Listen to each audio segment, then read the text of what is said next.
Hello and welcome. This is Rooflemonger, my friends. We had some pretty big news out of the Nintendo Direct that happened not too long ago today. That's right, Donkey Kong Country Returns has returned again for its second time on Switch. No? Anybody? It's legitimately a good game, you should play it. Okay, I guess we'll talk the other thing. So, Marvel vs. Capcom is back. In a surprise announcement today, we got a Marvel vs. Capcom collection. Yes, collection. Not just a re-release of Marvel vs. Capcom 2. We're kind of hitting all the classics on this one. I'm talking X-Men Children of the Atom, hell of a game by the way. Marvel Superheroes, X-Men vs. Street Fighter, Marvel Superheroes vs. Street Fighter, vs. Capcom, Marvel vs. Capcom 2, you might have heard of that one, and of course, The Punisher.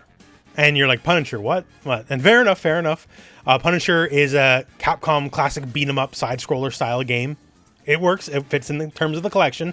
So yeah, once again, this announcement sort of out of nowhere, especially this is a Nintendo Direct. This wasn't an announcement at EVO or anything like that, which given the magnitude, I guess is somewhere you might expect it over Nintendo Direct, but regardless, we got the news as it is. As far as systems go, PC, PS4, which works on PS5, and Switch, although unfortunately no Xbox version. All the games in the collection are playable online, and they all have rollback netcode. I know we always got to worry about it, and it'll probably be some years yet before we can finally feel safe, but yes, rollback netcode is a go. And if you've seen several other collections of this type out of Capcom, there's a lot of extra fixins besides just the core games themselves, a lot of extras, a lot of goodies, in terms of like baking in unlockables like artworks and soundtracks, all that kind of stuff. And for the fighting games, which is most of the games, hey, we got proper training modes added, more modern training modes, that is. What didn't older re-releases of Marvel 2 have in training mode compared to this one? Well, one thing is like, say, viewable hitboxes in training mode. That's kind of nice to have. Always good to see how things work under the hood, especially when you're trying to learn in training mode. And for people newer to the whole Marvel vs. Capcom thing, we got things like easy specials added as well. Hopefully not allowed on online ranked play, but there you go. And quick save, quick load for, if you want to scam the bosses. The only thing that's not announced anyways, it could be there, but it's not announced, didn't notice anything about crossplay. That's always a big one, especially this day and age. I'm not seeing it. I'm not saying it's not there, but it was not announced at least. Although I'm assuming it will be like the other collections and there will not be crossplay, but fingers crossed. And it will be out sometime in 2024. No exact date. I guess we have EVO next month. If, we got a whole Marvel vs. Capcom collection, announcing a date proper at EVO seems like a safe bet if they're not willing to announce it right here. And yeah, that's kind of big news, right? Once again, sort of out of left field, especially the Punisher bit. I'm happy it's there, but it just seems like the odd duck out with the whole collection, but still, cool it's there. And you might notice we got some lovely new art here, and I do want to highlight the art as well. So we got Ryu and Cyclops, nice little handshake going on. Cyclops, his stock has gone up this year. I think it's safe to say with X-Men 97. Scott, not just a stone cold nerd like he's usually been held as. And just kind of lovely art all around, although there's one specific thing I want to bring up here as it's sort of bringing the memes to life. Specifically, we got Morgan and Spider-Man kind of eyeballing each other.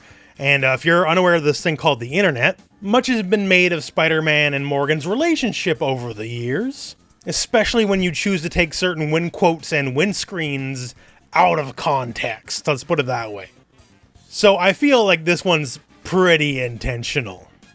So that's the news as it stands. Marvel vs. Capcom collection sometime nebulously later this year. Awesome. Great.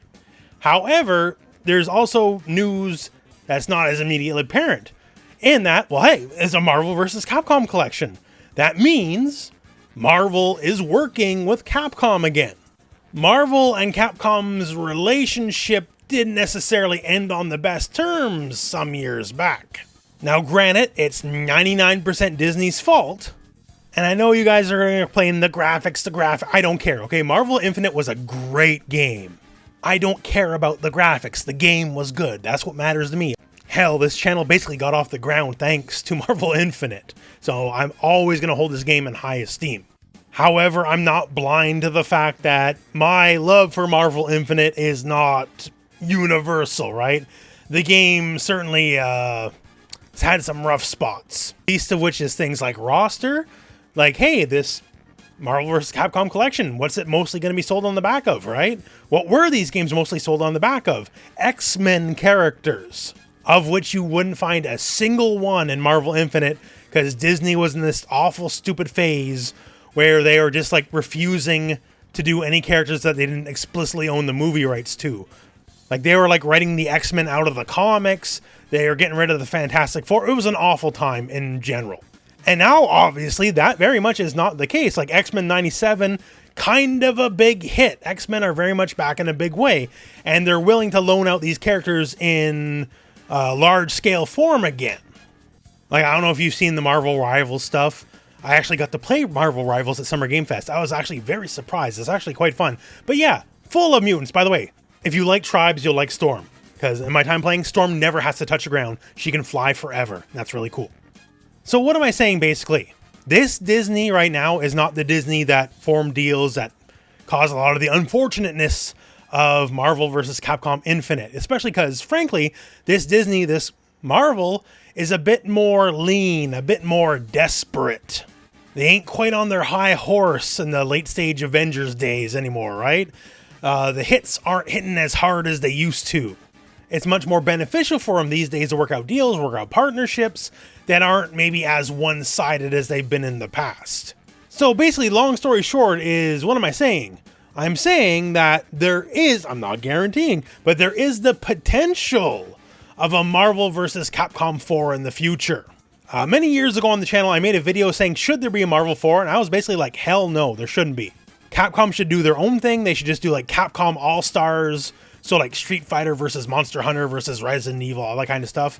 But that was under the older Disney regime, where, you know, they wouldn't let the X-Men come out and play.